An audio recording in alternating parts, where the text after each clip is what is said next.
Okay, so your bio says that you are an atrocious cook.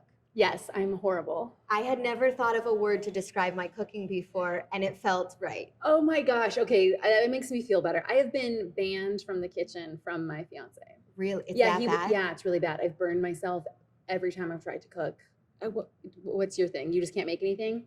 I just don't know what to do. Yeah, no, same. It's just where you're just like, this, none of it makes sense. And I don't enjoy it. No, I hate it. And everyone's like, oh, like cooking, if you can cook, it means you're like in touch with your body and the world. And I'm like, oh no. It's something that I feel guilty about. Yes. Yeah. Because like, how can you not be able to feed yourself? Yeah, no, what do you eat? Because I'll just eat like handfuls of nuts. Yeah. Or like, I love free food. Anytime they're like, go to this event, like Foods for Right, I'm like, yes, I don't have to think of a meal. If it's made for you. If it's made for me. I love taking leftovers because it's like, that's all there will be. Yeah. Okay, well, I feel like there's maybe something here in your childhood, but I actually want to dig into that. Tell me what it was like growing up. So I grew up all over the Southwest. We lived in Utah, Colorado, California, Nevada, New Orleans, and New Mexico. And New Mexico is where we landed. It was like the last stop, and that's where my mom still lives. So New Mexico is the place I've been the longest, even though I got there. That's what you call home. That's where I call home. Home is like, yeah, I go home there still for holidays. I waitressed there a bunch after college. I went to 2 years of high school there. So I love New Mexico. And yeah, it was, I didn't realize how wild it was until I grew up. When you say wild, it was you and your mom? It was me and my mom and some husbands. Oh, how many? 3. Okay. Yeah. And do you mind me asking about this? Yeah. I'm like, I have to, love mom. Mom is everything, but yes, please. So did you feel like, were there any male figures in your life that you respected? No. Okay. None. And it was, yeah, I would say like daddy issues is definitely like my genre of comedy, which is such a bummer. I hate it. It's like, no, why did you put me here? But like, I went through so much bad stuff with like dad figures and taking on the wrong dad figure. And I wanted to be a daddy's girl so bad. And it just kept not working out. And then I recreated it in my own life. And it took me a very long time to learn how to trust and love men the way I've always trusted and loved women. I've heard a lot of comedians say that they became funny because they were trying to make a sad parent laugh. Is that at all resonant? That's close. I'm definitely the stereotype of like tragedy turns to comedy. I was not trying to make my mom laugh. I was trying to get shit done. Can we swear? Yeah. Okay. I was trying to get shit done. What were you trying to get done? I was trying to get the house in order. I was trying to get us to move. I was trying to get jobs going. I was like trying to. So I think I found comedy more through processing my own stuff rather. But I do say, I think I found charisma and being charming from my stepdad, from just trying to, get him to calm down. Mm-hmm. The get shit done thing is interesting because you're such a go-getter. Are you at all like grateful for that in a twisted way? Yeah. Yes, for sure. Like I talk about it a lot with my therapist, where she's like, this whole like get it done is maybe not always in service of me anymore, because I'm like, and I think you're a lot like this too. We're just like, get it done. And but as a kid, it saved me. And I still really like it now. I find like a lot of joy in like making art and getting things done, and like being capable and making sure it can happen, like still brings me a lot of like joy, even though some of it's a little unhealthy. I think progress brings a lot of joy, no matter where it's coming from. Yeah, I would say that's totally right. Yeah. Okay.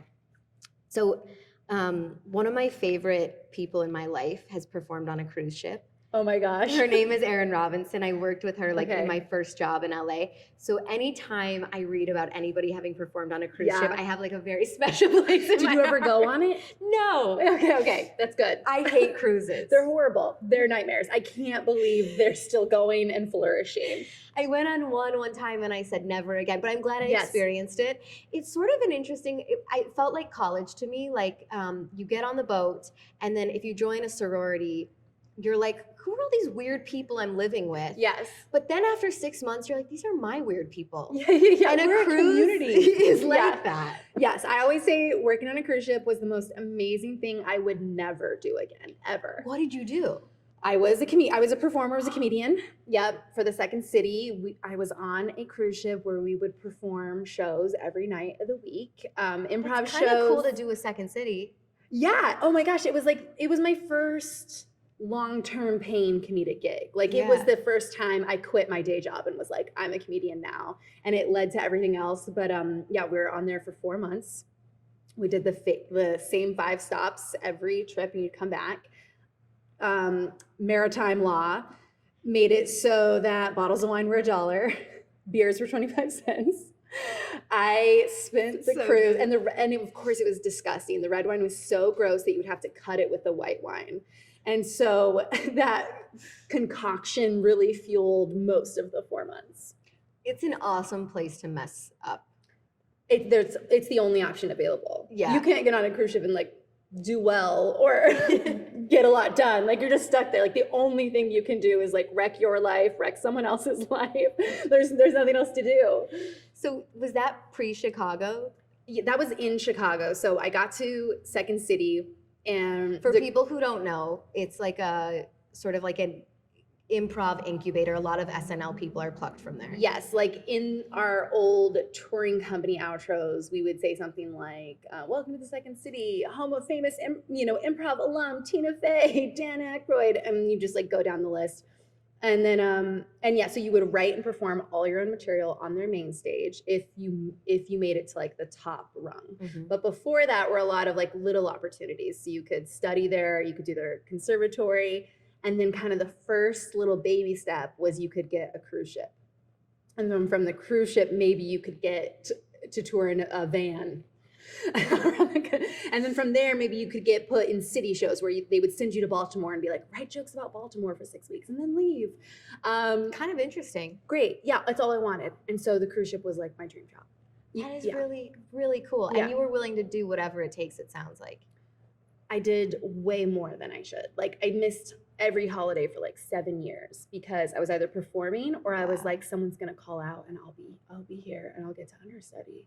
That is so interesting. Yeah, because you're from Chicago. But I've never heard anybody else say that. When I first moved to LA, I wouldn't go home for Christmas because I'd be like, everyone's gonna leave and then they'll call me. And did it work? Yeah. Yeah, it does. It always works. But you have to kind of destroy your life. I think that's also why our business makes people crazy, because you have to do things like that. And then after 7 years of doing nothing but that, if it doesn't pay off, you feel so angry. Yes. Right. It's like, what was this all for? Yeah. You have to make sure you're enjoying the process of it. Otherwise, yeah, absolutely, it's not worthwhile. Yeah. Okay. So what pulled you into Second City originally? Like, I'm so fascinated in how you knew this is something you could do.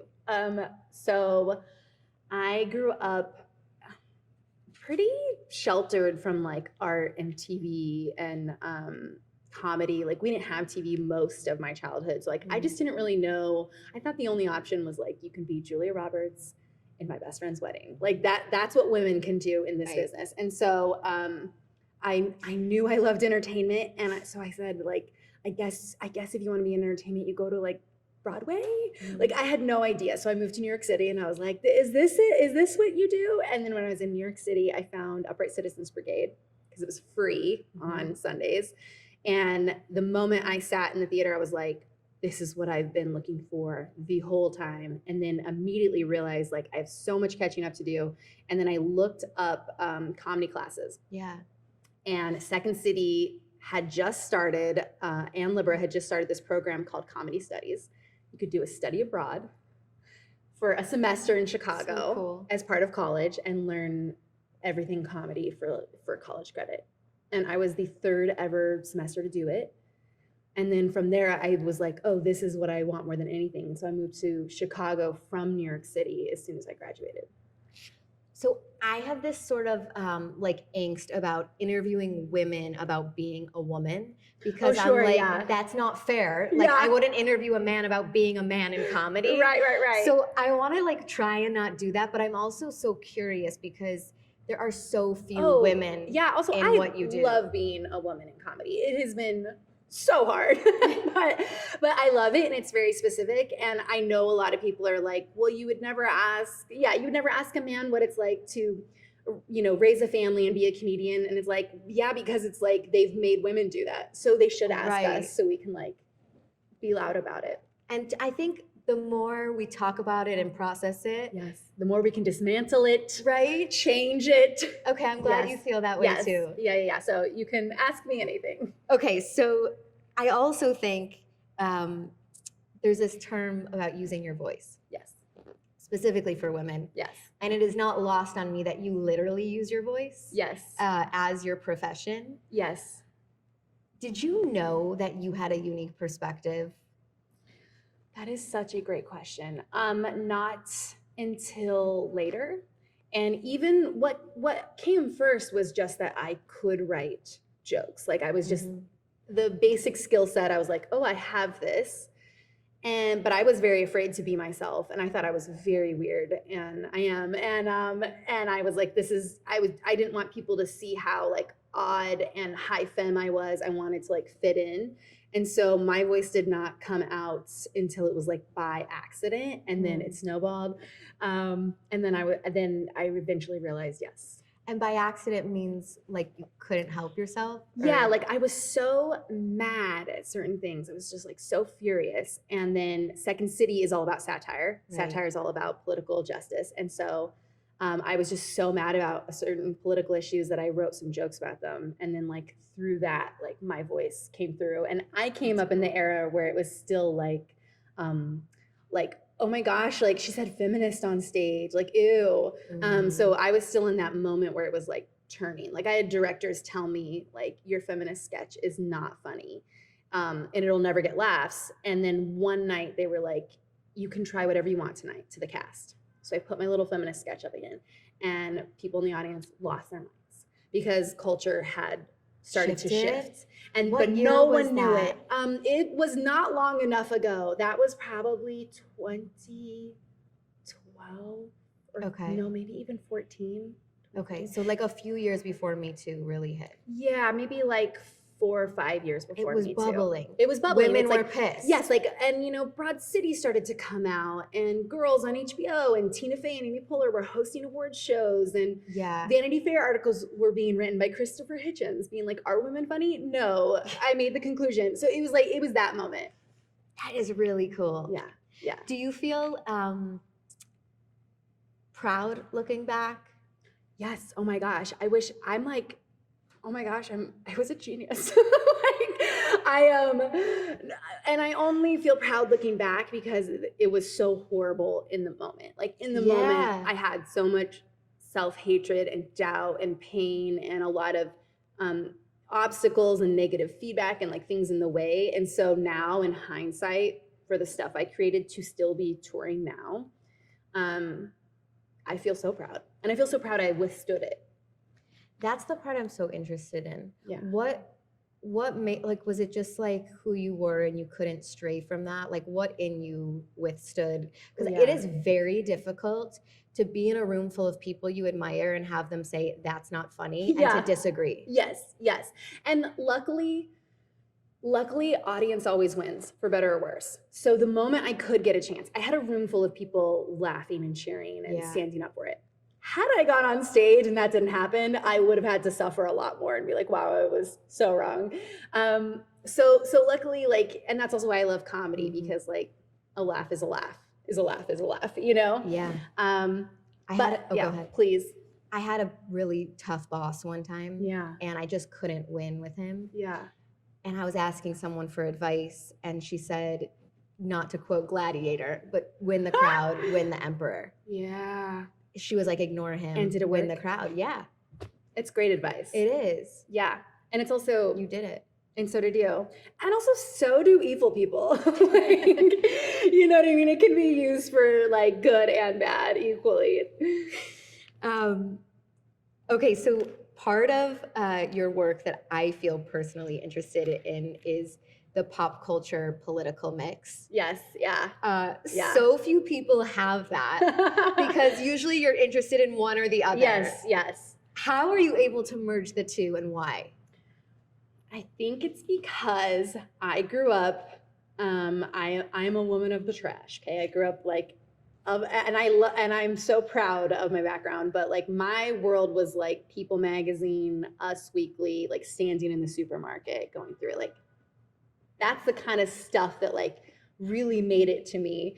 But then I was so mad at actual things in my life, like the way my mom's divorce went or how we were treated by men. And like, I didn't have the language that it was a feminist issue or a social issue. I was just upset about these certain things. And I think both of those journeys led me to one, I think pop culture is so powerful as a culture maker, way more powerful than watching the Senate floor. And so anytime you can kind of take social justice and politics and like weave it through pop culture, I think it's much more impactful. I always feel like it holds up a mirror to where we are and where we're going in a way that is digestible. Yeah. Like you can talk about Caitlyn Jenner and then better understand trans issues and trans rights. Absolutely. And Republican issues and all kinds of things. Absolutely. It's otherwise it feels so amorphous. I completely agree. And you know, there's a study that's been done that says like we learn through stories. And anytime I read a memoir and they take me through like the shooting of JFK or Martin Luther King, I've retained so many facts from just what it was like for them to be alive then than I ever did like from a history book in school. I completely agree. Or like the movies that we watched growing up. I remember those stories. 100%. We're doing a whole spill the tea segment towards the end because I need your take on a lot of things. I can't wait. But that's a teaser because I want everybody to listen to the end. Okay, listen to the end. We're going to do some hot tea. Yeah. So I want to quickly go to Second City because you were reviewed as an even more fearless version of Tina Fey who could totally outdrink you and kick your ass. What a review! I know. I was like, when that happened, I hid under the covers for like a day because I was just like, are they talking about me? Not a very fearless move. Why fearless? I went years without getting reviewed, or like they would call me like really cute, and I was like, like nothing worse to be called as a woman in comedy than cute. And so when that finally came out, it was a show when I had like finally found my voice, and I did a lot of wild things in the show. I would like. If people get on their phones, I would steal it and go through it and make jokes. Yeah, I did. That's funny. I did some rape jokes, but anti the rapist, as is not the norm for a rape joke. That I pulled them off. I was talking about like a lot of political issues, and I was making everyone laugh as I was doing it. And I think it was hopefully what led to this. I don't know. I loved that review. I was like, oh my gosh, can you like tattoo your own review? Yeah, you should. It at least needs to hang in your office somewhere. People would be like, you're a monster. I'd be like, I know, but can you believe?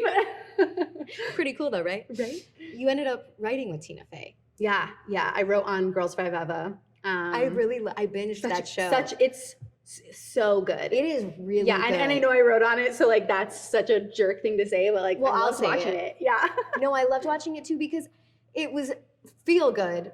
But it actually had like a lot of commentary on women's issues and women's friendship. Absolutely, which is like all our favorite themes. And we needed a show like that for so long. I was so thrilled to get to write on that. I've heard you talk about how there needs to be more art about female friendship. Yeah, that's like my goal in life. So why? Why is that important to you? After my mom's second divorce, we ended up living with her best friend who had just divorced her alcoholic husband, and that's who I call my godmother. And sort of like a first wives club. Very much, which is one of my favorite movies. And she and my godmother for a time like raised me and were my two-parent household, even though they were platonic female best friends. And the way to, one of the, I don't want to say only because I hope there's so many, but one of the best ways a woman can escape an abusive relationship with a man is through the help of another woman, because you often can't do it alone financially, physically. There's so many obstacles in your way. And so my mom couldn't afford rent without a partner, but that partner was abusive. So then she could afford rent with her best friend, who was amazing, wonderful, and lovely. And so they raised me. And from them, I was always just like, oh my gosh, if two women can get together and love each other, they can do anything. That's really special. It is. I was like, I really loved it. And they were going through a lot that I didn't even know of at the time. But I think from that, I became obsessed with female friendship. And female friendship has been what's like lifted me up every moment of my life. Mm-hmm. And I just can't believe there's not 1,000,000 shows about it. It's also so nuanced. Like it's Yeah, it can be toxic, it can be bad, you can fight, you can break up, like all the things that are like we're not allowed to talk about in like feminism now, which is so ridiculous and one-dimensional. Ridiculous. And ruins our television shows. Unhelpful. Also, Hamilton is a boy feud. It's just two boys feuding for 20 years until one kills the other. And we're like, oh my gosh, what a great story. Let's do a musical, let's do this. And if you had two women loving each other and hating each other like that for 20 years, they'd be like, oh, catfight. It's The View. Yeah, and you're like, this is one of the greatest stories ever told. And so is like every female story too. Like it is so ridiculous. So yeah, I hope to do girl feud. I've always wanted to see friendships that more like reflect my reality on screen, because a lot of TV shows would make me feel badly because I was like, I'm not like up having pillow fights with my girlfriends. That's not what my friendships look like. Absolutely. They're so complex and nuanced and they go up and down. And I do think it's true that like women fight with 1,000 tiny needle pricks rather than with swords. And that's fascinating to me. And like, we should like talk about it and like exalt it. Yeah. Or even if it's not fighting and it's just like, I think we go through so many transitions as women. Yeah. And to like be a friend to somebody going through a transition is like an interesting perspective too. Totally. And I mean, I say fights because it's like if you had a great love story on screen, you'd probably see them fight once or fall out or something happen. And like that's what is part of like the great love story between like two platonic women as well. That's a great point. Yeah. Okay, this was super fascinating to me. You get hired on Jon Stewart's television show by blind submission. Yeah. So it's his HBO show. You said I had no recommendations or connections. He just liked my packet and that opportunity changed my life. Yeah. So much of hiring is done through word of mouth or like, oh, I know this writer from this old show I did. Or the agent submitted this group of writers, or even just who the packets go out to is often a very small, predetermined pool of candidates from agents and managers. Super interesting that he decided to do it differently for this show. Yeah. Purposely. Yes. And so the first show I worked for him on, it's so funny. People are like, oh, they never read your packets. And somehow by the grace of the universe, Jon Stewart physically read my first packet to his show. Mm-hmm. And I saw it with like notes on it once I got into the office, and he hired me, and I was the first writer on. He hadn't hired other writers. Like it was like this incredible experience. And then when I was there, he was in the process of hiring other writers and talking about how frustrating it is, like the process of getting new, fresh voices and all the things. And so when I came back as his head writer, I was like, I ran this gauntlet for so long. Like, here are all the things I want to do to break open the process. And he was like, that's exactly what I want to do.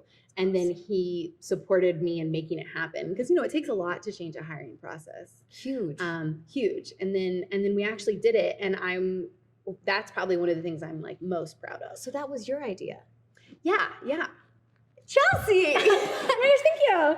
That's not anywhere online. Well, it's weird to be like, I don't know. I mean, I guess that's a hard thing to describe, but that is a really impactful thing that you did. It was also like, it was a desire of Jon's. Like Jon was like, this hiring process is so broken. The pipelines through the agents are so messed up. Like, it's a broken process. Well, you miss so many talented people that way. So many talented people. And you can't actually get like what you want for a show because it's been handed to you like through a funnel. And so I just happened to have been in the hiring process and get to be his head writer. And like, he wanted all those things. And I was like, I know the 10 things I've always wanted to happen when I was trying to get hired. Can you share like 2 of those things? Yeah. So I used to put packets in if an intern or someone accidentally left the email address on the packet instructions. And so then without a rep or without getting sent the packet from your rep, you could turn a packet into that email address and just like hope they read it. And so for ours, the email was on it and it said you can't submit through an agent or manager. You have to submit yourself, so that everyone knew they were welcome and they could turn in. And then I sent it far and wide through comedy circles and I said, pass it on to everyone. Right. We made it a page long so that even if you were working another job, which I always was, you had time. You had time to do it, and it was just a page of jokes. That was it. Which also was good because we got 2,400 packets. So then we had to read 2,400. And oftentimes shows ask for like 10 pages, 13 pages, research, and all this stuff you can't accomplish on your own. And so then you miss a good writer simply because like they have to go to work. Because you haven't hired him yet. Amazing that you changed that. I'm really proud of it. When I came on to be the head writer, I was like, I'm so excited for the hiring process, which is so silly, but like I always wanted to like turn around and like, do it differently. This is me opening a door, but it was just so corny. But like, I always wanted to change it a little. Yeah. Because so many people get to walk through a door and they just shut it behind them. Yes, they do. It's a lot. Like you go through so much on your own. Sometimes I run out of energy to like turn around and like try and help. But like I always remember how painful it was to know you deserved a chance and not get one. And like that feeling like sticks with me. So, and also we had the most incredible writers came from that process. At the end, I was like, oh my gosh, what if we were about to unmask the 7 most talented writers of these 2,400 packets? They're all going to be the same dude who went to Harvard. And like, I'm just going to have egg all over my face. Like Christopher Hitchens was right. Spoiler, it wasn't. It wasn't. So part of that show showcased the behind the scenes writer room. Like we got to see the people that you chose to work with. Yeah. Why did you guys make that choice? Why was it important to show those scenes? The process of making that show was so intense, and there was such an incredible team of journalists and researchers, and it wasn't a nightly show, so just so much was going into each episode. It felt like we were going to miss some really important parts if we didn't show all the incredible things that were happening to get there. It was my favorite. Jon is one of my 3 celebrity crushes that I think are inappropriate for me to have. Okay, because of? I'm 31. I feel like the age is inappropriate. Sure. I'll tell you the others. The others, okay. Larry David. Okay. And then Bill Maher, which very controversial. Also, like, what a spectrum of comedy that you're on. Totally. Jon is for sure in first place. Oh, thank God. The man, I'm so attracted to his conviction. Yeah. And it's real. It's real. You can tell it's real. Yeah, you can't fake that. So what advice has Jon Stewart given you that really sticks with you? He has such phenomenal advice, but the one that stands out to me is that sometimes it's very hard to do what we do. It's very hard to do anything, and like huge obstacles can make you feel like quitting. And he once talked me through a situation where he was like, the ability to push through and keep going, like, is what it is. And the people who didn't have to do that don't get the glory. What is their story? It was handed to them. What do they get to go home to at night? And to push through and make it like is the thing, is it. Like that's the joy, like that's the success. And it really stuck with me. So my mom has this phrase, lessons are caught, not taught. Yeah. And I'm curious as to what you've garnered from him by just watching him move throughout the world. What have you caught from Jon Stewart? Kindness. It's just so easy to be kind. And clarity. That the best thing you can do in your writing is clarity, in your conversations is clarity, and as a boss, making sure everyone's clear on what should happen, what the expectations are, and that there's no gray area. And after that, no matter what happens, but we were all clear. So there's an episode of The Problem, and it delves into gun violence and domestic violence. Yeah. And you called it the best thing you'd ever been a part of in television. Yeah. You've done a lot. That's a pretty big statement. Thanks. And in it, you talk about being a survivor of domestic violence. you also talk about it on your podcast. Yeah. You said, I thought if I pretended to have a normal past, then I could have a normal future. Don't make me cry with my own podcast. I cried when I heard that. Yeah. I think everyone can relate to that sentiment and they don't have the words for it. That's really nice. I think that's also like opening up was probably took me almost 20 years to do. Yeah. But one of the best parts is even you saying like, well, I think everyone could relate to that because I lived so long thinking no one could, you know, and that I was like some weird monster. So that's really nice to hear. Why did you decide that was the moment? Because that's a big platform. Yeah.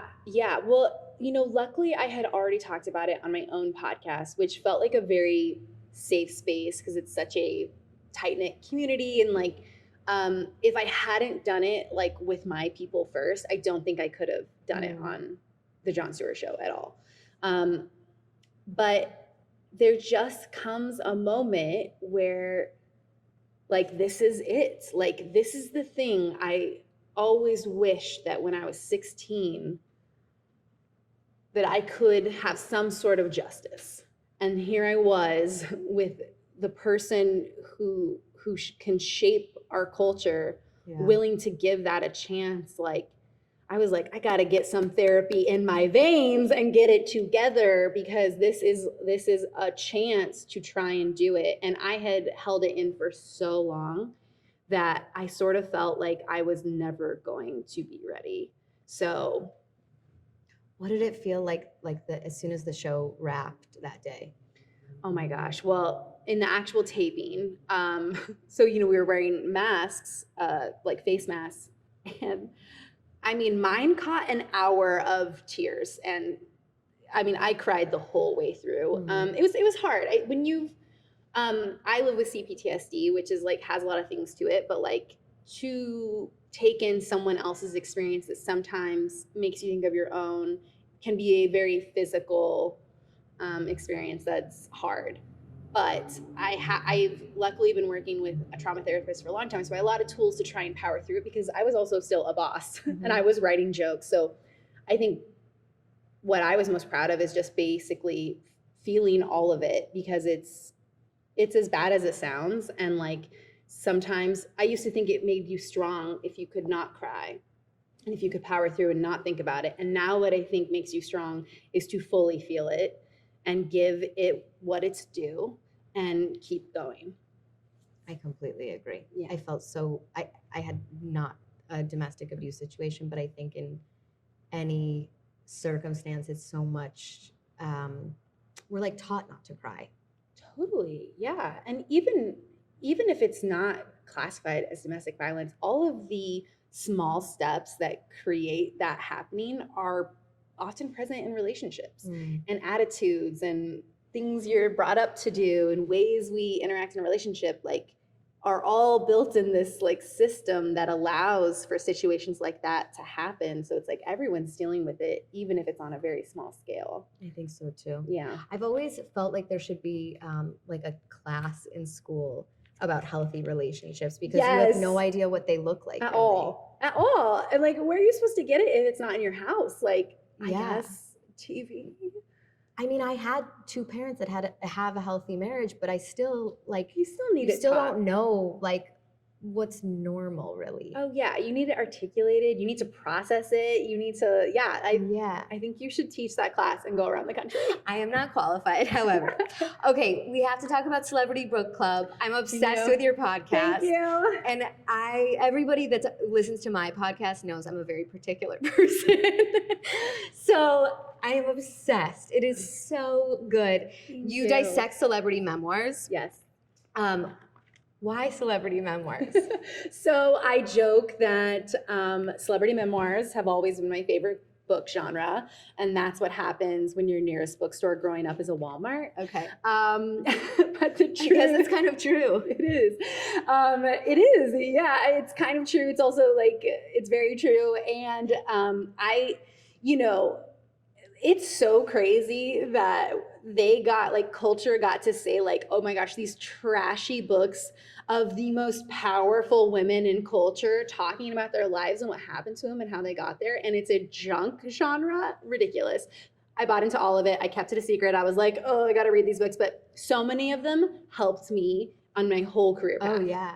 I was like, oh my gosh, these are like treasure troves of trauma and success and ups and downs, and specifically through the lens of being a woman. Mm-hmm. And where do you find content like that? And so this kind of happened by accident. I was recapping memoirs on my Instagram during quarantine. I was like, look at this book. And 2 days later, they were like, it needs to be a podcast. And I was like, no, I don't want to be another comedian with a podcast. Yeah. I was like, no, come on. Like, all comedians by law have podcasts. Right. And I was like, maybe I'll get out of it. And then I loved the book so much that obviously I did it. And now it's my favorite thing. It's really well done. It's funny and educational. I learned something. I have a takeaway every episode. Yeah. Oh my gosh, thank you. It's so funny. Yeah. That's how we connected, because I listen to your podcast. Also very particular taste.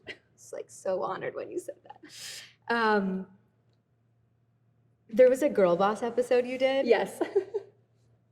So I forgot her name. Sophia Amorosa. So I've like almost interviewed her a few times. Yeah. And then I double back on it because I'm like, I can't figure out if I do interview her, I feel like I have to ask some really tough questions. Yeah.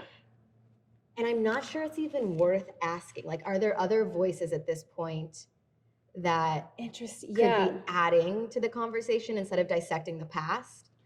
It's such a good point, because, you know, she created a $6 billion company with zero debt in a moment where that was like an available avenue, and a lot of bad things happened. Yeah. But it still happened, you know, and like there's something there. And because then we have to look to our other CEO space, like what women are CEOs from scratch currently. And then like, you're like, oh, it's a problem for my show. It's like a problem for America. Like, they have not given avenues to all of these women. But you know who you should interview?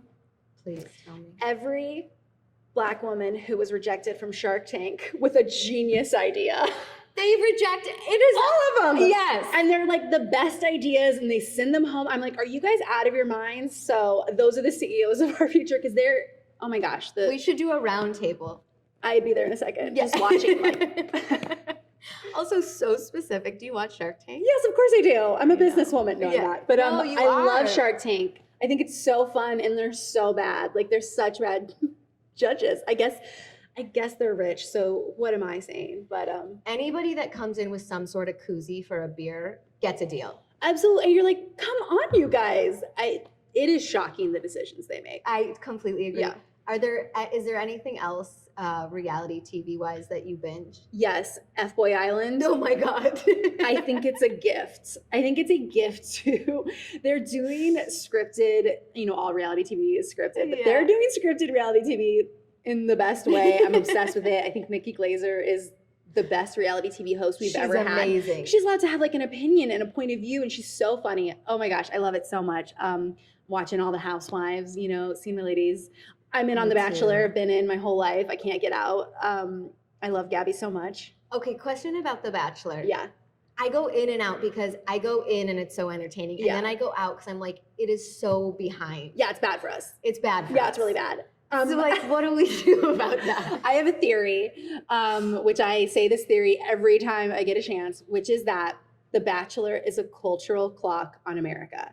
And I always think... Whoa, hot take. I always think like, oh, it's 3:00, and The Bachelor will let me know, no, it's 11 a.m. Yeah. Because it is one of the most watched shows. Maybe 4 years ago, Caitlin Bristow, the season was about slut shaming. And it's like, well, we discovered slut shaming 15 years ago. But 4 years ago is when all of America said it's okay. And so I love watching it just to see outside my little, you know, writer bubble. That is fat. Like, they just brought in, I think, like, mixed relationships 3 years ago. Yes. Oh, and they're furious about it, and they do them terribly. And yes. We couldn't do an entire podcast on The Bachelor, though. I would do that in a second. And there's a million Bachelor podcasts, and I still think we should have one. There's no cultural criticism on it, really. I completely agree. There's podcasts about the relationships. I don't care. But it's important. And I mean this sincerely. Like, with that many Americans watching it, political change can happen on that show. I'm serious. Yeah. Right. Because, with a lot of women I interview, we talk about how we're kind of all talking to people who are already listening. Yes. Like, that's the problem with politics too. Totally. Right. So get out of the vacuum. That's The Bachelor. It is The Bachelor. It's also like why I love doing scripted series and why I love doing comedy, because ideally your show is for more than just the people who already like agree with you, if you do it well. So for young comedians coming up, what is like the best piece of advice you could give them? Make your own work. Even if you're in a group, if you're in a duo, make your own work, make your own stuff, do it right now. Do it right now and never stop. Even when I started working in television and like had made it, all the work I did on my own that was just for me with my $5 has been what has propelled my career forward, even down to the podcast. Yeah. But I think people and I, you look towards these opportunities and resources and know-how, but if you can make your own work from the jump, which I'm very thankful I was always doing, I think it will create the career you're actually meant to have, rather than let you fall into something just because you need a break. That is such a good piece of advice. Oh, thank you. I don't think this is her quote, but I heard Maria Shriver say it the other day. Yeah. That life isn't about finding yourself, it's about creating yourself. Oh, Maria, that feels like a real drag quote, like drag queen quote. It actually does. But this whole time I've been talking to you, that you have like really created your own identity. Like, you didn't just fall into what was around you or what could have been. You've just been so decisive. Thank you. I think that also came from like, there wasn't like a real place for me. Mm-hmm. Even like, I remember this one quote about me when I was like on a cruise ship or something said, which it's going to sound like half a compliment, but it was like, an ingenue who refuses to do it. And I was like, oh my God, what? Me and ingenue, stop. Yeah. But like, it's just like the type of like woman I am. There was like not, and like I couldn't fit into ingenue. I couldn't fit into like all the two other genres available. And I was just like, which one do I go to? And I think also being like I think that was said about me because I'm very high femme. And I tried to back away from that in comedy, and then it just wasn't who I was. And then I went full force. And I think that has like kind of helped me just be like, it is what it is. Every successful person I speak to says that their success came when they like threw caution to the wind and stepped into their true self. Yeah. And I'd heard that. I was trying. You know what I mean? Oh my gosh. I was like, I'm ready. I'll be my true self. And like, it is just so crazy how much it takes for you to actually fall into it. And for me, I have a lot of like pain in childhood and a lot of like sincerity and like very serious and very like feminine political issues I cared about that was like not thought of as something accepted in like hard comedy. And so I really thought I was helping myself be successful by cutting that part of me off. And the moment I was like, listen, sometimes we cry, then I like finally became like an actually good comedian. Quick rapid fire. Okay. About the books you've read for your podcast. Yes. What's the juiciest read or memoir with the most tea? Okay, Holly Madison's, very juicy. Melissa Gilbert, she was in The Brat Pack, and she was engaged to Rob Lowe for 5 years. A shocking amount of tea all across Hollywood. Really? Yeah, blew me away. She was in Little House on the Prairie. She's a little girl in it. Yeah. A book that elevated your life. Gabrielle Union's first memoir, Jane Fonda's, Rosie Perez. 3 great ones. The book that surprised you the most. Oh my gosh, book that surprised me the most. Maybe Tori Spelling's. And Jeanette McCurdy's, I heard which I just so read. good, and I saw on your Instagram you did a thing. I finished in one sitting. Yeah. The title is shocking. Incredible. Your biggest takeaway about life in the public eye from these memoirs? How many like really good, kind people there are. Because there's a lot of trolls and there's a lot of hate, but like when you're talking books and stories and things that you all really feel deeply, I've just like met like the kindest, nicest people who I like didn't think were out there. That is not what I thought you were going to say. That's very cool. What'd you think I was going to say? I thought that maybe it would be something about how life in the public eye for a lot of these women seems to be really painful. I mean, that's true, but even in Huma Abedin's book, you know, she goes through so much and the press just annihilates her. All throughout the memoir, there's women in like airport bathrooms being like, I see you and I can't believe you did that to you. And they're like lifting her up like throughout the book. And I think you can only kind of get a book out of you if there were people around you like loving you and helping you, even if you're the most hated celebrity ever. Like there's like, and that part has been like really beautiful. Huma's also now dating Bradley Cooper, so she won. I mean, my God, what a turnaround. Like Anthony Weiner, who? Yeah, excuse me? A celeb that you'll never look at the same way again after reading their memoir. Demi Moore. Really? Yeah, I did not think I just didn't think, I was like, Demi Moore is like cool, disciplined, runs on a treadmill vibes. Like we're not the same woman, you know? Didn't know there was so much there. I'm in love with her and I'm like, are we twins? Like, yeah. The book with the most heart. Oh my gosh, so many of them. Molly Shannon. So the power of women's stories is such a theme on your podcast. Yeah. And now I'm learning your life. And you're getting ready to release your own book. Yep. Yes. What do we miss as a culture when we pass over these stories? Oh my gosh. You know, we miss all of the things about femininity, regardless of gender, that we have demonized and we exclude it from the conversation when it's the most important part of our conversation, even down to the fact that, you know, we've done maybe 55 episodes and and there's maybe been 20 of them with stories of abortion. And it's part of their lives and these journeys, whether it was good, bad, regretted, whatever. Mm-hmm. But like those books have been talking about it while culture has been telling us to be quiet about it, you know, and it removes women from the conversation when we don't include their whole lives and only take like actress, dating, blah, and like don't get like what it took to get there. I think we're also missing so much of a roadmap. Yeah. Oh my gosh. Like, yes, absolutely. Right? Which is what I loved from them. Right. I mean, it's like Carol Burnett taught me how to get an agent because she spelled it out, you know, like even online, you can't find out like how to get an agent. And like, there it is in her book. Like, how did you do it? Every answer is in a book. Every answer is in a book. Are you book obsessed? Obsessed.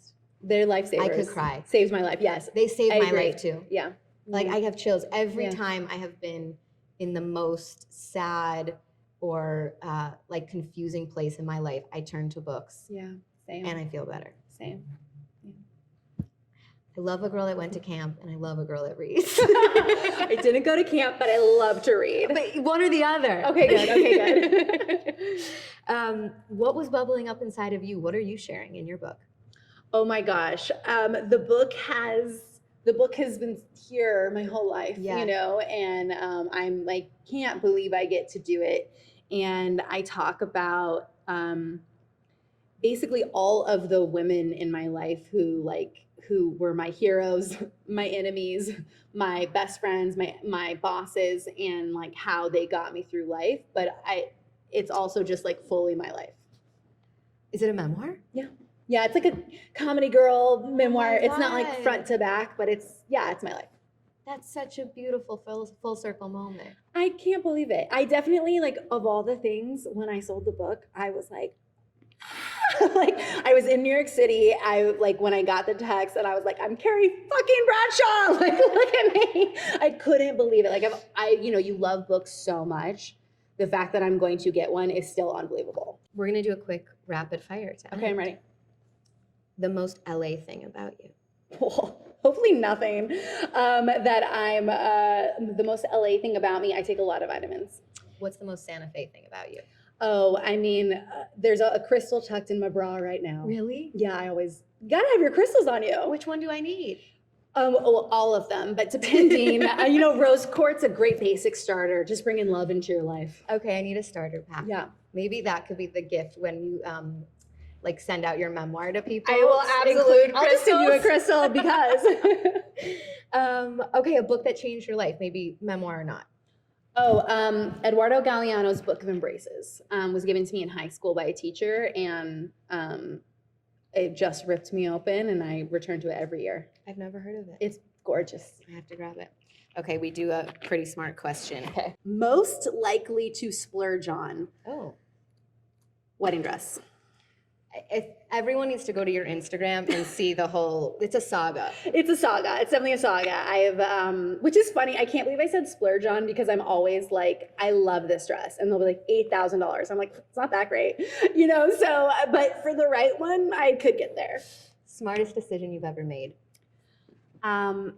Opening up about my life. I felt that. Thank you. Thank you for having me on. You're amazing. So, you're so Look lovely. at our outfit. We're matching. Okay, we have to take